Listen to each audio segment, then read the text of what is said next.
Votre revue de presse financière et mondiale, c'est tout de suite. Bienvenue dans Planète Bourse.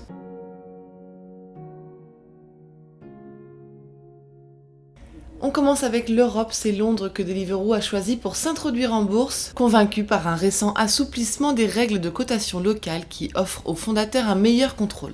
Et c'est aussi Londres qu'Amazon a choisi pour tester son concept américain de magasin automatisé avec une première boutique Amazon Fresh. Le capital investisseur britannique Permira propose 3,7 milliards de dollars pour s'emparer de LivaNova, le fabricant de dispositifs médicaux coté au Nasdaq. Aviva continue de vider son portefeuille. Aujourd'hui, le Britannique cède Aviva Italia, la branche assurance dommages par chez Allianz pour 330 millions d'euros et les activités assurance vie à CNP Assurance pour 543 millions d'euros. En une du Financial Times, l'Eurostar s'inquiète pour son avenir alors qu'il a perdu 95% de ses passagers pendant la pandémie et qu'il flambe 500 millions de livres par an. Le transporteur s'attend à être à court de liquidités d'ici juin.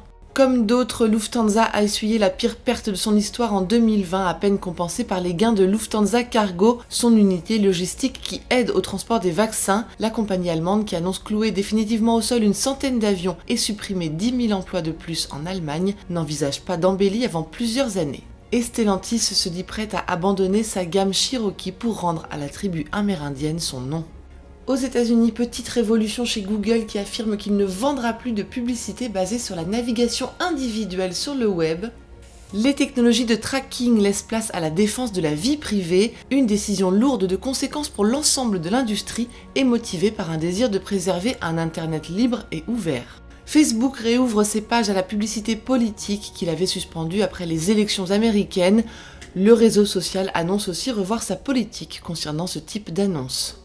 Las Vegas Sands cède le complexe hôtelier et casino The Venetian pour 6,25 milliards de dollars. C'est Apollo qui hérite de l'exploitation et VC Properties du foncier. Disney annonce baisser le rideau d'au moins 60 boutiques physiques en Amérique du Nord pour se concentrer sur les ventes en ligne. Nous sommes entrés dans l'ère de l'informatique quantique selon IBM qui veut faire de cette technologie émergente de méga calcul son cheval de bataille d'ici 2023. Et FedEx investit 2 milliards de dollars pour passer au neutre carbone d'ici 2040.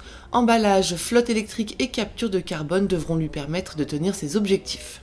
En Asie, le japonais Hitachi Zosen dévoile la batterie à semi-conducteurs la plus puissante du monde, utilisable dans les satellites spatiaux et pour des usages industriels dans des environnements atypiques. Alibaba s'empare du Bangladais Hungry Naki, un service de livraison de nourriture et services qui a généré plus de 3,7 milliards de dollars de revenus sur 9 mois en 2020. Le spécialiste des télécoms philippin PLDT dévoile des revenus records sur 2020. Soutenu par le japonais NTT, l'opérateur voit ses revenus services prendre 9% à 3,5 milliards de dollars.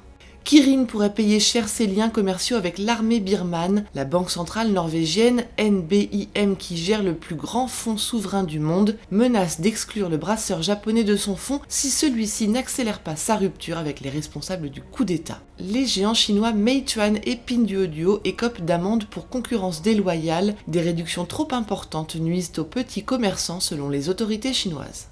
Thai Airways va réduire de moitié sa main-d'œuvre pour tenter de renouer avec la rentabilité en 2025 et éviter une nouvelle levée de capitaux ou une restructuration de sa dette.